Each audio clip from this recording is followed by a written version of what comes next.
今回は起業家でも作家でもあるダン・クーイの X の記事で話題になっている1日で人生を変える方法を参考に話していきます。今日も人生を動かそう。どうもルキです。僕は成功法則やマインドセットを軸に人生を豊かにする気づきを海外から発信しています。それでは本編行きましょう。なぜ新年の目標は失敗するのか。正直に言うと、新年の抱負はほとんど意味がないとダンは言います。なぜなら多くの人は人生を変えるやり方を根本的に間違えているからです。人は周りがやっているから目標を立てます。そこには本当の意味はなく、ただのステータスゲームになっている。今年こそ計画的になる。もっと効率よく生きる。気合で頑張る。こうした決意は人生を変える条件を満たしてはいません。ダンはこれまで達成した目標よりも10倍以上の目標を途中でやめてきました。それは普通のことです。むしろ多くの人がそうあるべきです。問題はここです。多くの人は変わろうとしてほぼ毎回完全に失敗する。これは事実。ただし新年に人生を振り返ること自体はとても価値があります。今の人生がどれほど嫌かを理解できた人だけが次のステージへ行けるからです。ここからはあなたの人生がなぜ望む人生になってないかを解き明かしていきます。あなたが望む場所にいない理由。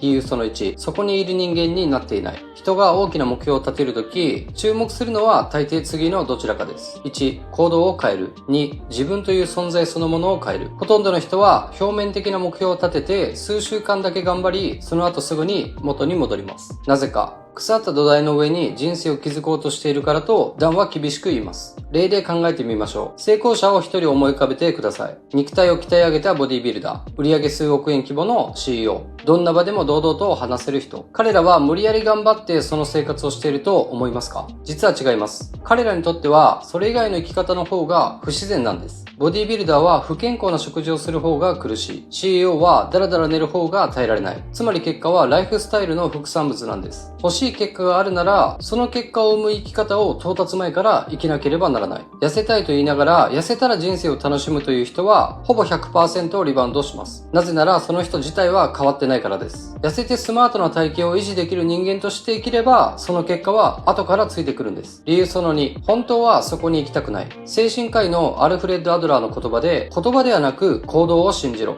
人生は言葉ではなく動きのレベルで起こるという名言があります。すべてのゴールには目的がある。それは無意識のことがほとんどです。ダラダラする行動には時間を潰したいというゴールがある。調整をしない行動には批判、失敗を避けたいというゴールがある。辞めたいと言いながら結局仕事を辞めない行動には現状維持、安全でいたいというゴールがある。人はよく言います。自分は意志が弱い。勇気がない。実は違うんです。あなたは別の目的を達成しているだけ。人は常に自分が最も大事だと思っているゴールに向かって行動しています。だから人生の本当の変化にはゴールそのものの変更が必要なんです。理由その3、実は変わることが怖い。人は体の危険だけでなく、アイデンティティの危険にも反応します。自分は〇〇な人間。自分はこういう立場。自分はこのグループの一員。自分はこの考えで生きてきた。これが脅かされると人は無意識に逃げたくなるし、反発しようとします。だから人生を変えたい人は多いけど、それは今の自分が自分でなくなる恐怖を通過することでもあるので、多くの人が人生を変えれないんです。次は人生の意識について見ていきます。人生は意識のレベルで決まる。人の意識は段階的に成長します。幼少期は生きる、守るが大事。成長すると周りに合わせることを覚える。さらに成長すると自分は何者かを考える。その先には原理や仕組みで物事を捉えるようになる。最後には全体を俯瞰する視点へ変わっていく。でも多くの人はこの段階の途中で思考が止まります。年齢は大人でも判断基準が昔のままなんです。人の目が気になって動けない。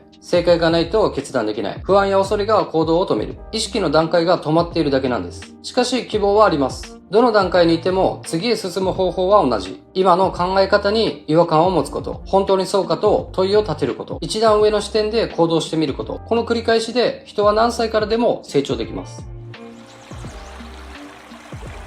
知性とは人生で欲しいものを得る力。起業家のナバル・ラビカントは言いました。知性とは人生で欲しいものを得る能力である。成功には3つの要素があります。1、主体性。2、機会。3、知性。知性とは何か？持って生まれた頭の良さではありません。試行錯誤し、修正し、続けられる力のこと。船が航路を修正するように、会社がうまくいかない事業をピボットして業績を上げれるように、人も人生を調整できます。低い知性とは失敗で止まること。高い知性とは失敗から学ぶこと。人生を1日で再起動する方法。ここからは具体的な実践方法を説明していきます。人生が変わる前には必ずこの3段階があります。1、違和感。2、不確実性。3、発見。ダンは1日でこれを起こす思考プロトコルを提示しています。1日でやるべきことをその1。理想より先に最悪を描け。最初にやるのはポジティブ思考でも理想像でもありません。このまま何も変えなかった未来を直視すること。5年後の自分を想像してください。どんな朝を迎えているか。健康、見た目、環境、所得、資産、人間関係は自分に失望してない？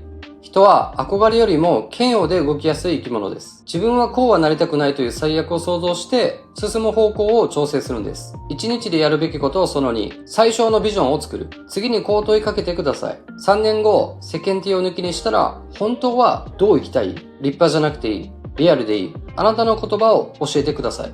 そして、この一文を書く。私は〇〇な人間である。これは目標じゃない。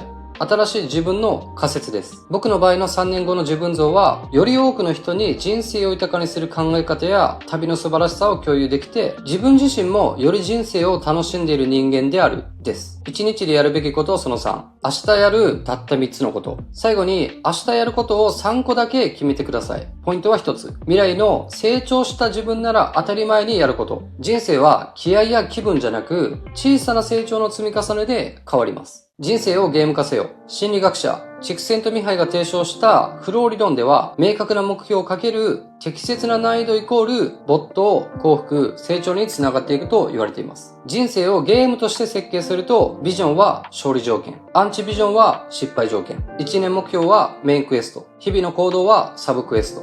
これを設定することで人は自然と成長せざるを得なくなります。誰もあなたを信じてはくれない。だからまず自分が自分を信じること。人生は思考、行動、習慣、アイデンティティ。この循環でできていきます。そして悪い習慣を壊せるのは深く考えて問い直した人だけなんです。最後に僕の感想も少しお話しします。僕自身日本全国を旅したり、都会に住んだり、田舎に住んだり、アーティストをしたり、会社員をしたり、起業したり、海外移住したりと、環境を変えて何度も人生を組み替えてきました。その度に思うのは、人生が変わる瞬間って、行動というよりは視点が変わった時なんですよね。視点が変わったから行動が変わっていく。そして自分がどうしても人生を変えたいと誓った時には、痛みがあったんですよね。過去の選択を後悔する日々。いつも自分を責めてしまう。5年後の自分も同じ苦しみを背負ってたら嫌だな。そんな日々に終止符を打とうと僕は意識を変えていきました。その結果、思考停止の会社員生活から抜け出して、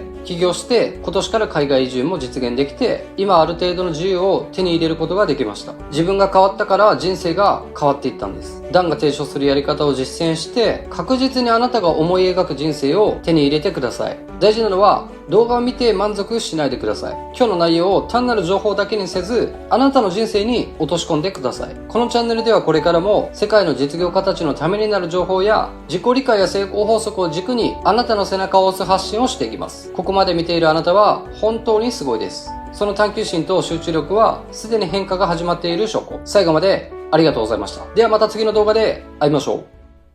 チャンネル登録ぜひよろしくお願いします。一緒に成長していきましょう。